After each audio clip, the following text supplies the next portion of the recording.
Bangladesh military একাডেমিতে যাত্রা শুরু করেছে দ্বিতীয় বাংলাদেশ ব্যাটালিয়ন। গত 18 জুন ভাটিয়ারীতে বাংলাদেশ মিলিটারি একাডেমির পাসিং আউট প্যারেডে সেনাবাহিনী প্রধান জেনারেল ওয়াকারুজ্জামান নবগঠিত এই ব্যাটালিয়নের আনুষ্ঠানিক উদ্বোধন করেন। নতুন এই ব্যাটালিয়নের অধীনে মোট 4টি কোম্পানি গঠন করা হয়েছে, যেগুলোর নামকরণ করা হয়েছে ইসলামের 4 খলিফা হযরত আবু বকর রাদিয়াল্লাহু তাআলা আনহু, হযরত উমর রাদিয়াল্লাহু তাআলা আনহু, হযরত ওসমান রাদিয়াল্লাহু তাআলা আনহু এবং হযরত আলী রাদিয়াল্লাহু তাআলা আনহু এর নামে। সূত্র জানায়, দ্বিতীয় বাংলাদেশ ব্যাটালিয়নে আরও 2টি কোম্পানির প্রস্তাব করা হয়েছে, যা হবে বাংলাদেশ সেনাবাহিনীর পূর্ণাঙ্গ নারী কোম্পানি। নবী মুহাম্মদ সাল্লাল্লাহু আলাইহি ওয়াসাল্লামের কন্যা ফাতেমা রাদিয়াল্লাহু তাআলা আনহা এবং স্ত্রী আয়েশা রাদিয়াল্লাহু তাআলা আনহা এর নামে প্রস্তাবিত কোম্পানি দুটি এখনও অনুমোদিত হয়নি।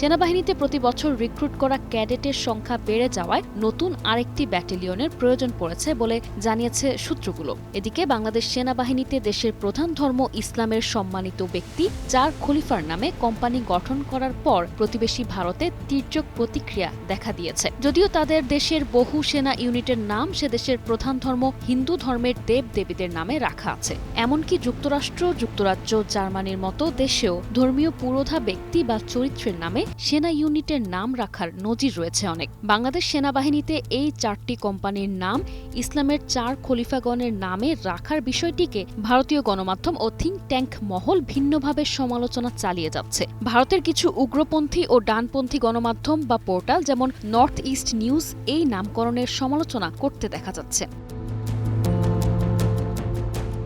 সেনাপ্রধান বলেন, প্রশিক্ষণের সার্বিক মানোন্নয়নের লক্ষ্যে প্রথম বাংলাদেশ ব্যাটালিয়নের পাশাপাশি দ্বিতীয় বাংলাদেশ ব্যাটালিয়ন প্রতিষ্ঠা করা হয়েছে।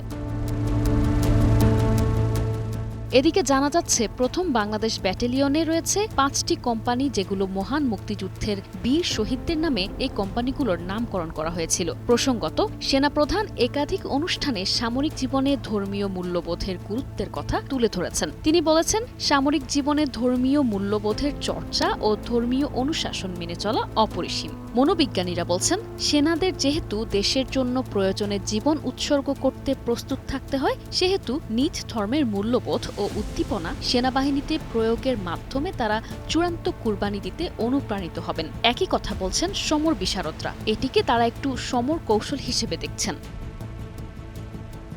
Desk report, 21 television.